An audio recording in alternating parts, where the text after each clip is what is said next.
Loh, kok emang kenapa? Selepet. Cepet. Asik.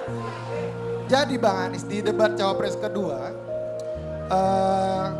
Caimin menyampaikan bahwa akan menggeser prioritas pembangunan. Jadi daripada membangun IKN, lebih baik menjadikan pembangunan 40 kota yang setara dengan Jakarta. Di sisi lain, pembangunan IKN ini, Bang Anies itu menggunakan APBN. Kita nonton juga kemarin Bang Anies di debat Cawapres. Salah satu cawapres dari pasangan lain, Pak Mahfud MD, yang mana notabene beliau adalah menteri juga, mengatakan bahwa belum ada investor yang melakukan investasi untuk pembangunan IKN. Jadi bagaimana kira-kira tanggapan Bang Anies dan kira-kira bagaimana sih konsep pembangunan 40 kota setara Jakarta itu untuk dapat diwujudkan dalam 5 tahun ke depan? Bang Anies silakan 5 menit, 2 menit. Kami tidak berencana membuat kota baru, bukan. Kenapa kita mengantisipasi pembangunan peningkatan kota-kota di Indonesia, di upgrade kira-kira 40-an kota? Karena urbanisasi akan terjadi dan sudah terjadi. Hari ini 57% penduduk Indonesia tinggal di perkotaan. Diperkirakan di tahun 2050, 27 tahun lagi, 70% penduduk Indonesia akan tinggal di perkotaan. Bahkan ada yang menyebut 75%. Nah, urbanisasi ini akan terjadi di seluruh dunia, termasuk Indonesia.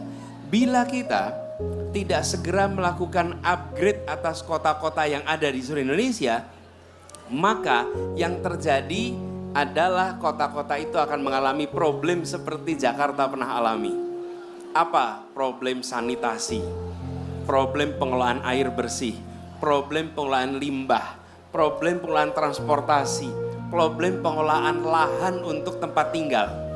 Kenapa? Karena tidak direncanakan terjadi kedatangan orang begitu banyak di kawasan perkotaan. Kita sering kalah itu bukan karena tidak mampu, tapi karena tidak mengantisipasi perubahan. Karena kita tahu tren urbanisasi ini akan terjadi, maka 40-an kota di seluruh Indonesia di-upgrade. Di-upgrade apanya? Yang saya sebutkan tadi, siapkan transportasi umum untuk semua tempat. Di-upgrade fasilitas air bersihnya, di-upgrade fasilitas pengolahan limbahnya, di-upgrade terkait dengan sanitasinya. Supaya kota-kota ini siap untuk menjadi rumah bagi begitu banyak orang di dekade-dekade ke depan. Itulah antisipasi kita ke depan. Dan kita akan mengantisipasi urbanisasi itu sebagai sesuatu yang akan terjadi. Supaya tidak mengalami seperti yang kami alami di Jakarta. Lalu yang tidak kalah penting, kita harus ingat urbanisasi itu tidak masalah. Yang masalah selama ini itu Jakartanisasi. Orang berbondong-bondong ke Jakarta. Kenapa? Karena di Jakarta perekonomiannya luar biasa besar. Dengan dibangun upgrade ini kota-kota 40-an, maka penggerak perekonomian bukan hanya di Jakarta, bukan hanya di Jawa, tapi lebih dari 40 kota di seluruh Indonesia menjadi penggerak perekonomian kita. Jadi ini namanya melebarkan jangkauan mesin penggerak ekonomi. Kalau kita tidak lakukan itu, maka pusat perekonomian akan berada di Jawa dan khususnya di Jawa bagian utara, di Jawa utara khususnya di bagian barat. Nah inilah yang mau kita lakukan. Begitu kota-kota itu dibangun, apa yang terjadi?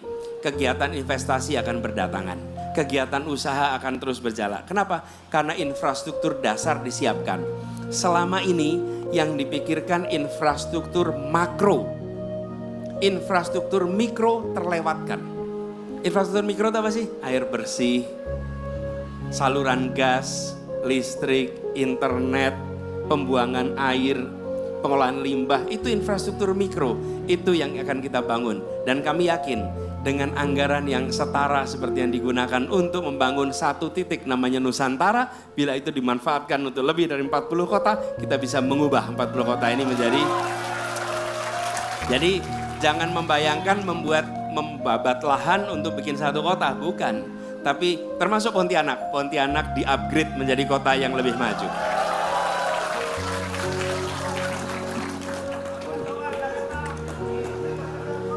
Cek. Cek. Oke. Teman-teman semua, jadi Pontianak mau di-upgrade nih, kata Pak Anies. Teman-teman semua mau di-upgrade nggak Pontianak?